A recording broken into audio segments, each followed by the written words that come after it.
Hey, Kings and Dragons Ranking 551, and we are back with another Michigan breakdown video. This is Michigan basketball game two of the season against Wake Forest. Now, sometimes teams struggle, you don't have it. You get into a trap game, you get into this mindset of expecting to win, and it's different with football and basketball. Football, if you're a top dog, most of the time, a lot of recruits are going to go to you, and you're constantly going to be that dominant team. With basketball, it's five positions, so it's not that hard to be a good team and have chemistry and everything else. Eventually, you'll figure it out. With football, it's different because you have 100 plus guys on your roster. You only have 28 plus guys in basketball. I know it's not apples to apples, it's oranges to apples, two different sports and stuff. But there are nights where you get into these kind of iffy situations where you don't have a good shot selection and you don't play well. And that's what happened with Michigan. They didn't play well. They won against Wake Forest. They got their revenge in overtime, 85-84. The last time they played them last year. It didn't go their way. Turnover, slipping on the court, and they lost games. Now, I'm gonna play devil's advocate because I played a men's league season and stuff, and we played two teams that were really bad, 2 straight weeks, and we dominated, won by 20 plus points in those two games. Coming into our sixth game of the season, being 6-0, we had the same problem. We got complacent. The game was tied at 41 with a minute left. We found a way to shoot from the line and get 5 points and win 46-41. The problem with Michigan is that their last things kind of trickled over to this game and stuff. Last season problems were rebounding, shooting from the line, and turnovers. And you got to have a good percentage from the line between all of your starting players and your bench players. You can't have what you had last season where you only had a guy that were 273% players from the line and everyone else was between 50 or 60%.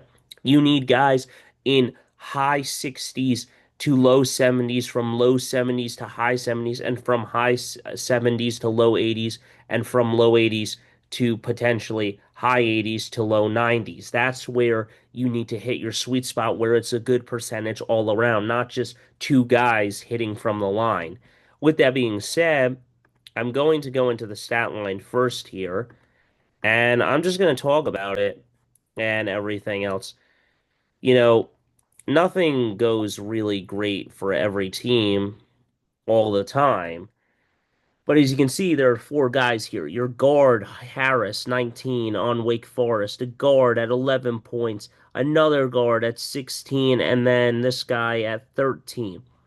You have to win with your guards in basketball. They're the people that your point guard and your shooting guard, they're the guys that control the tempo, pass it inside. You can still run through your bigs. I have no problem with that, running through your big guys, and you can win games that way. But during the Madness tournament, you have to win with your guards. They have to shoot well. And that's where like Roddy Gale came in for something. Johnson Jr. only had 10 points, but he had 8 rebounds. Um, Lendenberg had 9 points and 5 rebounds. Mara, our center, had 18 points. And then one of our guards really played great, though. Can Yu had 17. But then you look at guys like Trey McKinney and LJ Carson, they only had 8. Roddy Gale was another guy who was playing guard who had 13. And these are just guys that have to do better.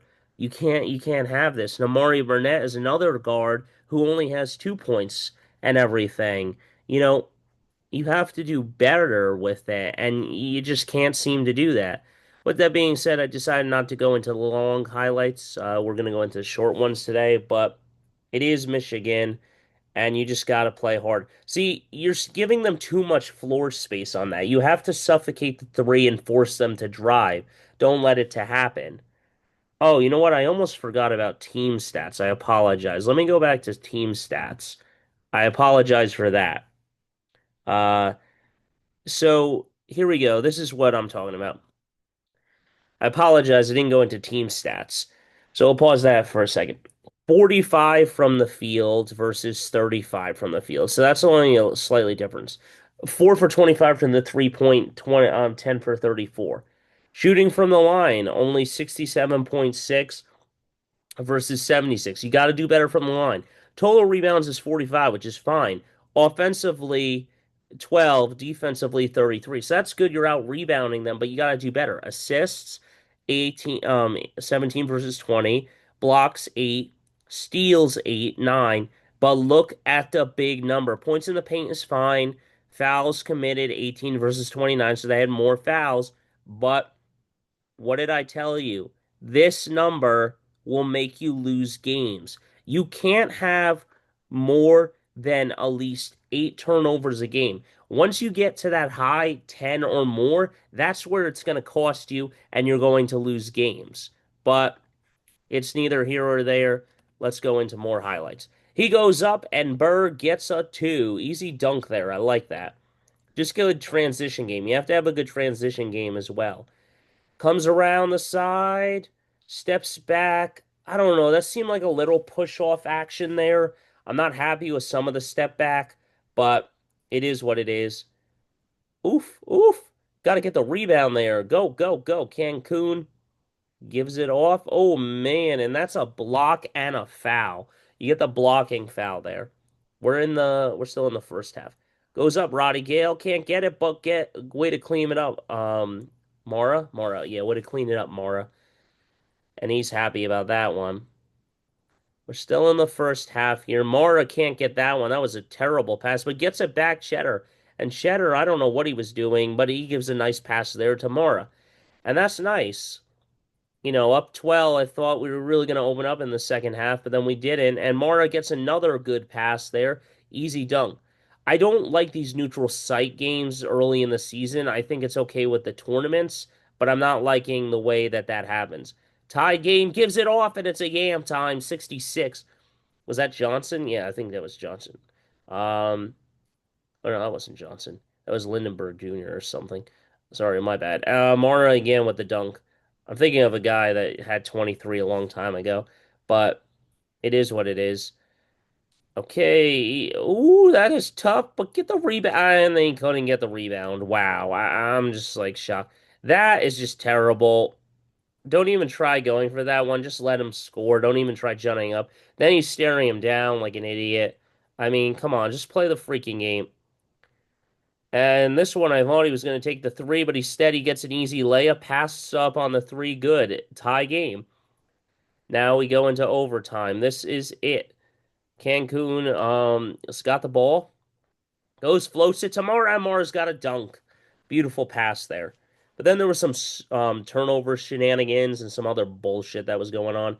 Tie game. Roddy Gale sidesteps. He goes for the mid-ranger. It's a floater. He hit a beautiful three in the second half, though, that tied the game at one point. That was beautiful. Who gets it? And he's got it, and it's a tie game with 1 minute and 52 seconds left. Takes the ball up. 6.6. And here we go. This is the final play. He's going to try going for it. Ooh, too high on the glass, and that is the game. So, Michigan wins a close one. I don't like it, but it is what it is. That's all I got for you guys. So until next time, don't forget to stay around. I'll see you in the next one. Hit that like button, smash the subscribe button, and let me know your thoughts on the Michigan Wolverines basketball season so far. Obviously, we got more football coming along, but that's all I got for you guys. I'll see you in the next one.